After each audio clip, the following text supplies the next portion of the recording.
hindi ako nagdalawang isip. I don't think na mahirapan akong maging katrabaho siya, which is hindi talaga. Hindi ako nagkamali sa pagtanggap. And I've worked with Miss D long time ago. Sobrang tagal na, and happy ako naka-work ko siya. And of course, si Kuya Mike with Provinciano, pero hindi kami magka-eksena doon sa Provinciano. And this is my actually comeback after 4 years sa serye.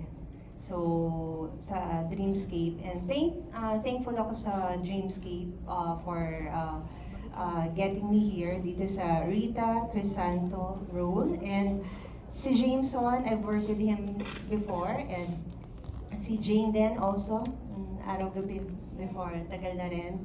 And iba na, long time din na, tagal na yun. So marami ka na naka-work in this cast. Araw-gabi din, araw-gabi Oh, din. wow. And first time with JM and Fiang, nag-enjoy ako katrabaho sila. And nung una, feeling ko suplada si Fiang. Ay. Sabi ko, hindi ako pinapin. Then nahiya lang pala siya.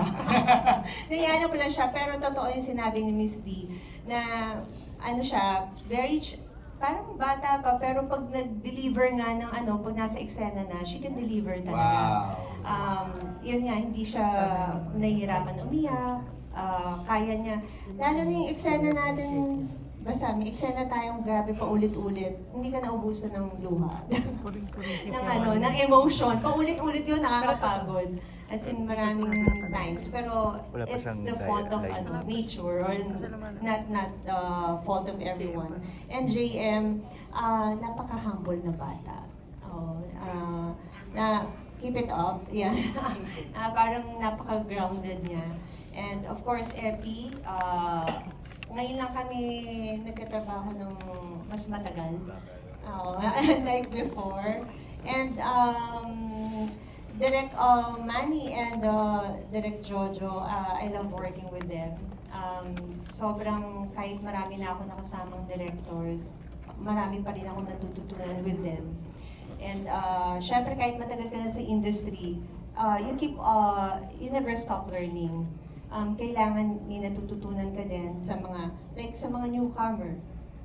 May natututunan ka din sa kanila. And si Joshua, wala akong masabi, napaka-humble, grounded. Huwag kang magbabago Kung nadadaluhan kita. Ayun na. And yan, si Ivana, happy set lahat. Actually, lagi kami busog. Kasi mahilig magpakain si Ivana, mahilig magpakain si Joshua, pati yung mga directors namin. Kaya I think I gained 5 pounds. Ay, grabe. Iniisip ko tuloy, set ba to o restaurant? Parang feeling ko restaurant. Restaurant. Sabi nga nila, pag maraming food, mas masaya lahat, di ba? Yes, pag happy tummy, happy set. Yon! Thank you, Ara. Maraming salamat. Thank you again, Dreamscape, and thank you guys. Love you guys. Happy, ikaw naman. How was it?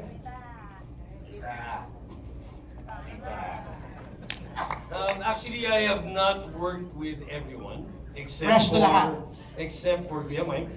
I think Jameson and I had a film, and I've not worked. First time to work with everyone. Wow. So actually, when I heard it was a Joshua Garcia film, actually nasa it's okay not to be okay. Pero I had one scene and hindi kami magkasama. So when I heard it was a Joshua Garcia film, sabi ko, okay, I want to work with him. Tapos, of course, on set, first day pa lang, hanggang na agad yung set namin I was working with Joshua, Ronnie, and Hart. So sa set pa lang, tinginan pa lang namin, okay. Kumakapa pa rin ako. So eventually, it became, ang dali makuha ng relationships. Ang dali namin nakuha yung relationships because we were just openly discussing our roles. Kung saan kami nagkamali. We openly admit it and we laugh at it. But we make sure that we get it right. Diba? So, and of course with our directors, with the two directors, they make sure we get it right. Kasi kung hindi magalit si MP. Direct MP. And of course, with the young actor, puro revelation, especially Ivana, I was watching you. Kasi yung scenes namin ni Ivana towards the end na mas action na eh. But I was watching you and Josh kanina, di ba gumagano ako sa inyo? It's not, hindi doon sa kissing scene. Doon sa love scene. Doon sa scene na nasa cemetery sila. Eh, I think it was not overacting.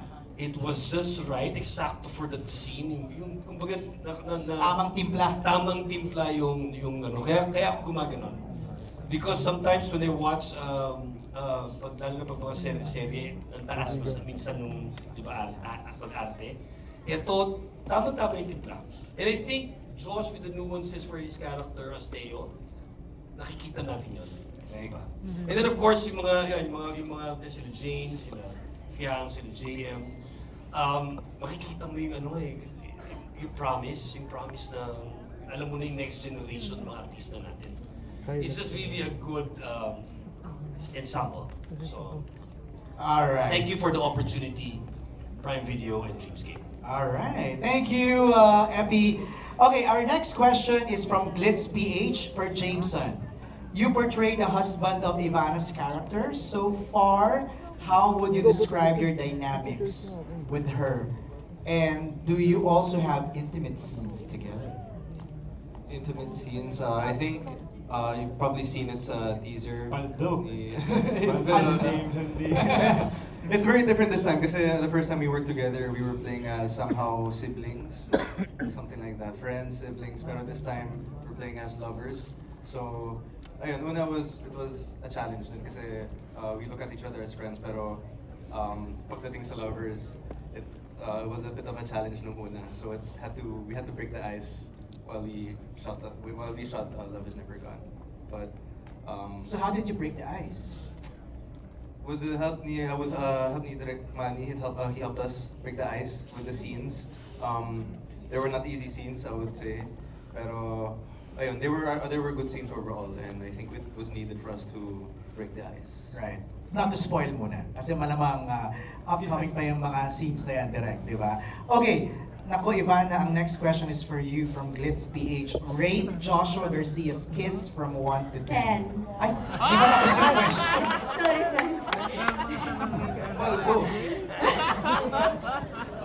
Ulit, gusto mo tapusin kita? Sige, Okay. go ahead. Rate Joshua Garcia's kiss from 1 to 10. 10. Ayan, nag-isip pa. Care to explain? Hindi, kasi nakita niyo, di ba? Siya yung talagang grabe. Talagang gano'n lang ako, tapos siya, ang laki ng bibig niya. Bakit? Totoo ka, totoo naman eh. Tapos sabi ko, huy, grabe ka na sumipsip. Yung lipstick ko nawawala. Tapos, ayun, okay naman. Magaling siya.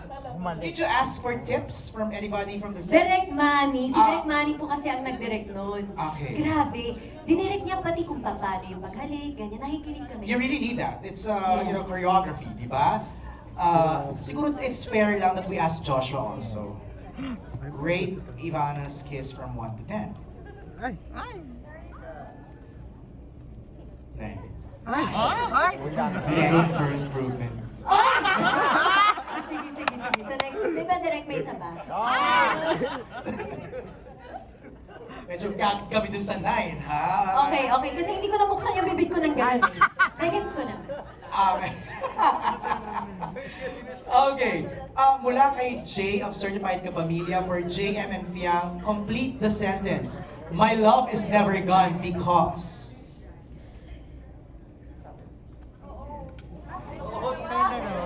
JM and Fiang, complete the sentence. My love is My never love gone is because... never gone because of you.